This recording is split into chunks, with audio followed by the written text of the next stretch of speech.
Hello everyone, it is time for BS Radar, hashtag BS Radar. Today I've got Sam McKenna. G'day Sam, how are you? You got it. How's it going? Really good, thanks, really good. Now, Sam is founder of Sam Sales, hashtag Sam Sales. Jump on, she's been named the top 50 in sales leadership, most read author, top 50 women in revenue. She's all over the place, she's doing lots of sales kickoffs. She was just telling me next year for some pretty big brands. So great content, jump on and follow her. For those that tuned into this for the first time, the BS Radar is where I tap founders and leaders on the shoulder. And what I want to know is, what is their one hot tip to sniff out the BS from a candidate in a job interview?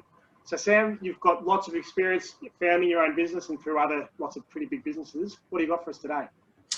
So here's my one tip. Every single time we interview anyone in a sales position, especially a sales rep, an individual contributor, one of the things that they love to tell us about is what? Their previous performance, right? Yeah. They can go on and on, tell us about over-the-top performance, quota crushing, all of that stuff. Yeah. While all that's great, here's what I really care about. How did you do it? So that's always my top question. Wow, way to go. Congratulations. That's so awesome. You must be so proud. How did you do it? Yeah. This is where I start to sniff out some of the BS, right? Because their response is usually like, oh yeah, I just worked really smart and really hard and long hours, yada, yada. And for a lot of sales leaders, that's enough. But for me, I want to know, amazing, congrats.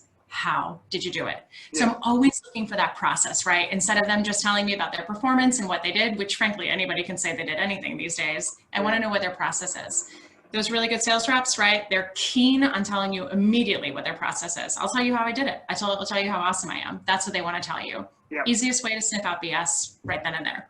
I love it. I love it. I think that's so true, because like a consistent producer over a period of time is consistent because they've got a process, they've got a system that they've been able to refine and optimize, and they want to tell you about it because they'll be able to tell you that, oh, I've got this little hack where if I do this thing, this 1 hour block, I found that I was able to do X, and it really helps skyrocket things. Like, that's what you're looking for. And also, like, if you're just looking at numbers, I had a good conversation with Amy Wallace about this, where what if their last company was like selling hand sanitizers at the start of COVID and their budgets were this, and then their numbers were like, yeah, well, those numbers, there's, you put some context behind them.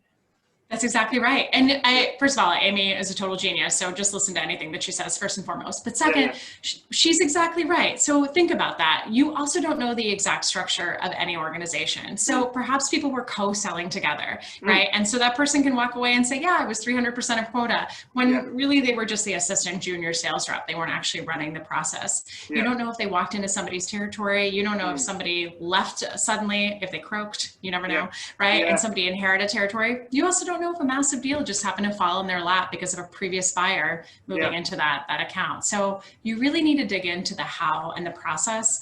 And again, being a top performing sales rep means that you also have a little bit of an ego, right? So with that ego, if you've got a good process, you're so eager to talk about what that process is. Yeah, right. And kind of hair toss and tell everybody how you do it. 100%. That's a great tip. Thanks so much, Sam. For anyone who is listening to this and you've had something like that happen in an interview, love to hear your thoughts. Pop them down below. As I said, hashtag Sam Sales. If you're not following Sam already, jump on. And thanks again for your time, Sam. Thanks, Russ. Cheers.